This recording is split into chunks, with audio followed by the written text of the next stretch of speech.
Good morning, Susie Cobden. So how are we all faring with the current frequencies on Earth? Oh my goodness. They're a lot of fun and a lot of work, but I think they're only an intro as to what's coming. I believe 2018 is the number 11, a master number year. So that in itself speaks out loud to me. I'm a master number 11, and I have been going through quite a bit. As I shared with you a couple of days ago in the group, my frequencies have been off the charts, and I've had so many experiences feeling as though I'm floating and just being very spacey, much bigger than my body. Not really feeling my body, but feeling it in a way, not feeling it as a physical structure, but as really buzzy energy. But, it's affected my teeth. My teeth have actually been buzzing. I can feel them vibrating in my mouth, and they're very sensitive. So, brushing and even drinking room temperature water at the moment is something that has to be undertaken very carefully. But, aches and pains in the body, nausea sometimes, bloating, reflux. There's so many systems, so many aspects of the body that are adjusting right now. High influxes of plasma and gamma rays on the planet, which is what is really causing the change in our bodies. We're becoming more and more multidimensional all the time. All of us, all of humanity is changing. And it means that our cells and our DNA are breaking down and restructuring. We're becoming crystalline, which is a good thing. It's allowing us to travel interdimensionally and really embody those higher frequencies that are coming in. Now, I believe that, I'm not just human, and neither are most of you.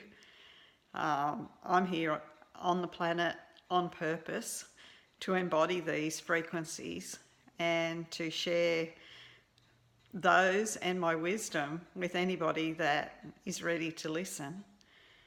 And therefore, we've got to undergo this process.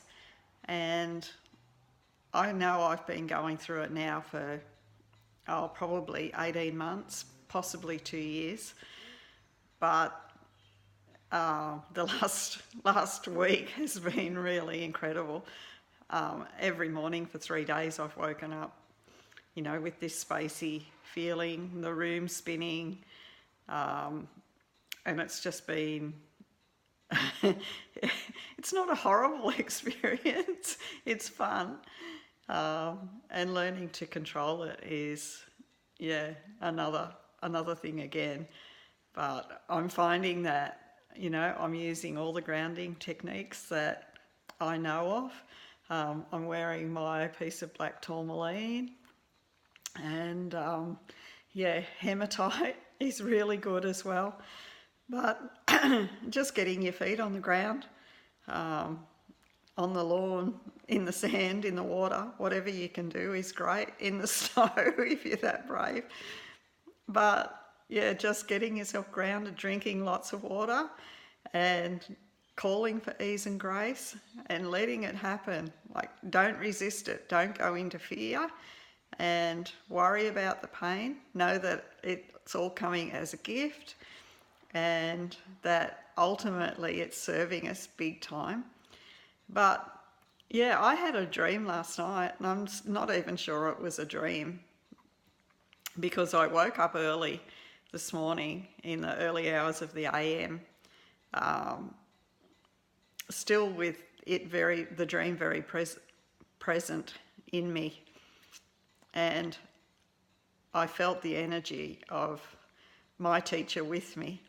But the dream was about learning how to use some of my extra abilities, such as levitation, such as relocation, such as projection. And I was learning how to propel myself into the air and stay there, and laughing all the way through it, but absolutely enjoying it so much. I woke up laughing. But I also had my laptop open in front of me, and to my surprise, my image turned up as a whole, little miniature being on the laptop screen, and wanted to know whether, I was to go in the bar at the top so that I could easily be located. And I said no. Anyway, I kept disappearing off the screen, and I kept asking for myself to come back on the screen.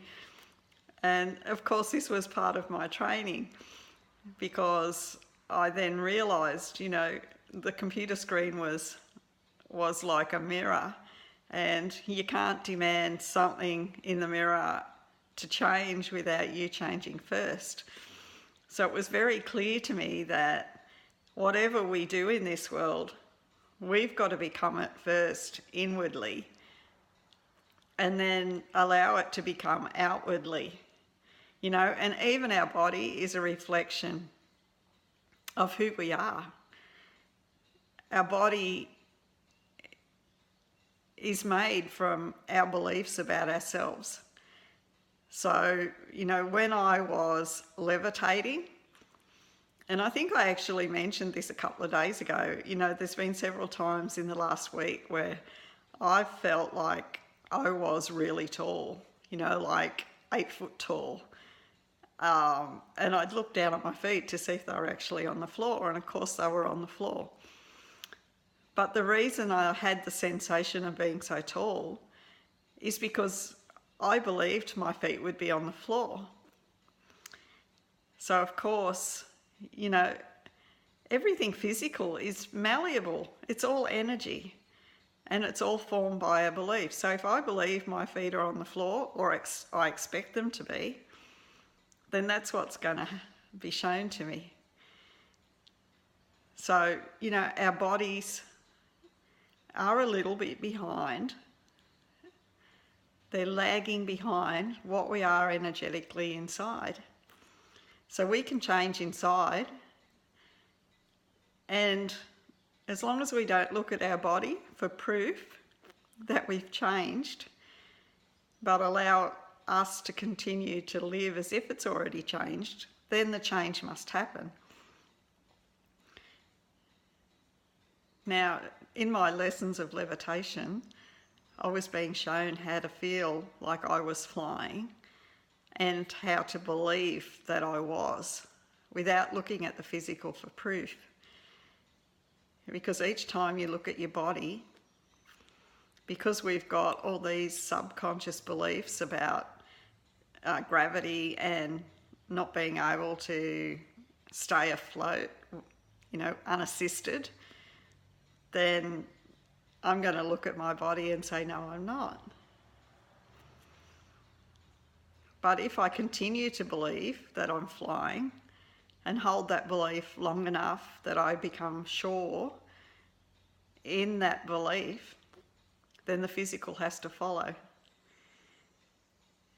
It's like any health issue that we might have. We can believe that we're healed and feel healthy, then the body's got to follow. But whenever we look at the body and say, no, it's still hurting, then we negate, the whole process. We're back to square one.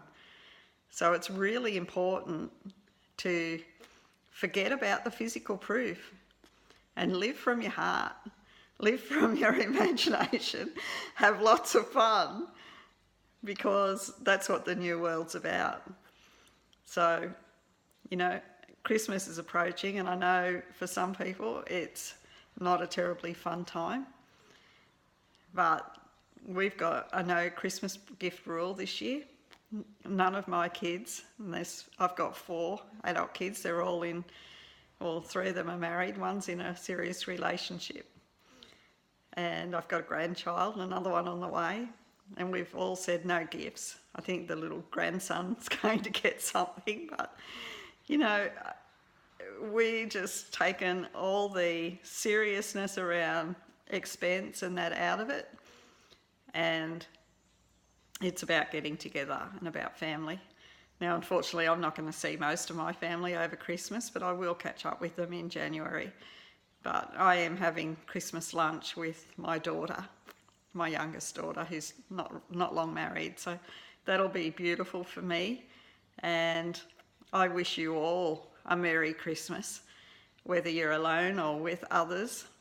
Please don't feel that you're alone, because you're not.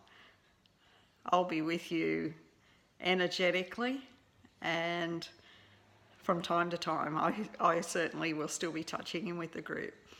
So enjoy the few days ahead, and I look forward excitingly to 2018 and what's ahead for us. But really just being in the moment, enjoying what's here now. Because the more we can be open and accepting of what's here, the sooner what's here will be more. So have a beautiful day. My love to you all, and I'll see you again. Bye for now.